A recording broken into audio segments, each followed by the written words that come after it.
Opo. At ito na nga, dahil nakautang ako ngayon, so bibili ako ng medyo mahal-mahal na isda. Itong dalagang bukid. Ayan. So, alam ko naman no, baka sawa ka na dito sa mga video ko na to. Tiisin mo na lang at least nakakatulong ka sa akin, ha? Huwag ka na magreklamo. Kung magreklamo ka, sige ka, makakalbo ka, gaya ko. Gusto mo yung ganon? Tsaka ito nga, piprituhin ko yung dalagang bukid at walang kasawang-sawang talong. And of course, kamatis. Yan. Ayan na nga, nilaga ko na nga yung kamatis at eto na nga. So naisip ko mga kabukalbo, kita niyo naisip ko. Naisip niyo ba yung naisip ko? O, di ba, ang laki, medyo mura kasi ngayon yung talong mga kabukalbo, kaya malaki na yung binibili ko. Ayan pa nakabili na ako bago mantika. Salamat pala sa nagpapautang. Nakabili na ako ng mantika. Kawawa naman na kasi ako, wala na akong mantika. Parang pinaparusahan ko na yung sarili ko dahil parang ginugutom ko na, ganon. Ayan na nga, nilalagay ko na yung mantika at uminit na at nilagay ko na yung isda. So naisip ko mga kabukalbo ba, bakit ba tinatawag tong dalagang bukid? Bukid, tapos paano nabubuhay dun? Di ba? Bukid, pag bukid, di ba, bundok yun. So may ilog. Pag bundok, tapos bukid, ibig sabihin bundok, tapos ilog, tapos mga ganun. So dapat specific sana. Kung, siyempre, mabubuhay ba yan sa bukid? Di ba? Doon yan mabubuhay sa ilog, sa may tubig. So, dapat isdang tubig or dalagang ilog, ganon. So, ayan na nga, nilaga ko na yung kamatis. So, tingnan mo yung mga kabukal mo. No wonder mga kabukalbo kung bakit bukalbo na dahil pati ba naman yung iniisip pa. So, sa nakaisip pala ng pangalan ng dalagang bukid na to, paki-explain nga, comment below nga para malaman ko. Diba? Bakit dalagang bukid Hoy! So, ayan na nga mga kabukalbo, paluto na siya. So, kapag malalaman yung mga, alam yung mga kabukalbo, malalaman nyo yun pag malapit na maluto, kapag wala ng sounds gaya nito.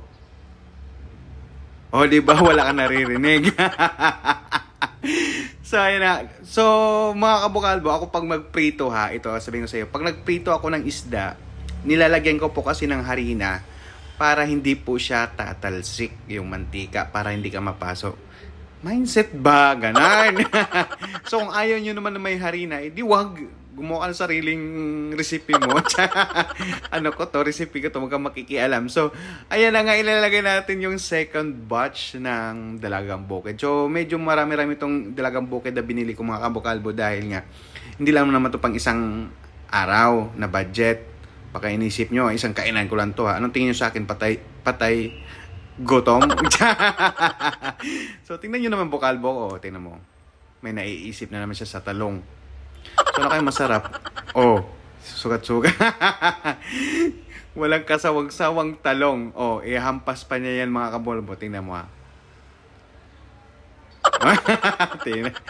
Tingnan nyo naman yung tiyan ng bukalbo nyo. My God! Bakit di ako nabisuan nung nagbi-video? Laki na lang tiyan ng bukalbo nyo. Ayan na nga. Kumulo na nga yung kamatis natin. Yan yung kamatis mga kabukalbo is yan na bubulol. Sausawan natin yon. Ayan na, luto na. Diba? Sarap. Parang ako lang. Diba? Masarap yung luto pag may hari na mga kabukalbo, pantay yung luto niya. And next natin iluto is talong. At walang kasawaang talong. Mura kasi siya mga kabukalbo yung talong ngayon. Kaya yung malalaki ko na yung binili ko. Tsaka hindi pwedeng magpritong isda lang yung ulamin natin mga kabukalbo. Dapat may partner tayong gulay. Para balanced diet ba? Kuno. Hindi mura lang kasi yung talong mga kabukalbo. Kaya binili ko na. Sayang din naman. So ayan na nga konti lang nilagay ko dyan. Kasi nga kakain, gugutom na ako. Ayan na diba At ito yung sausawa natin. Diba? Ganyan mga kabukalbo. Kaya meron palang tira yung adobong sitaw ko. May natira pa. Nung isang araw pa yan. Kaya kain na. Wait lang. Pray muna pala tayo. Thank you, Lord, sa blessings. O, di ba ang bait ng bukalbo nyo? Kain, mga kabukalbo. O, sarap. Yummy, yummy. So, mag-comment ka naman dyan. Bye! Thank you so much.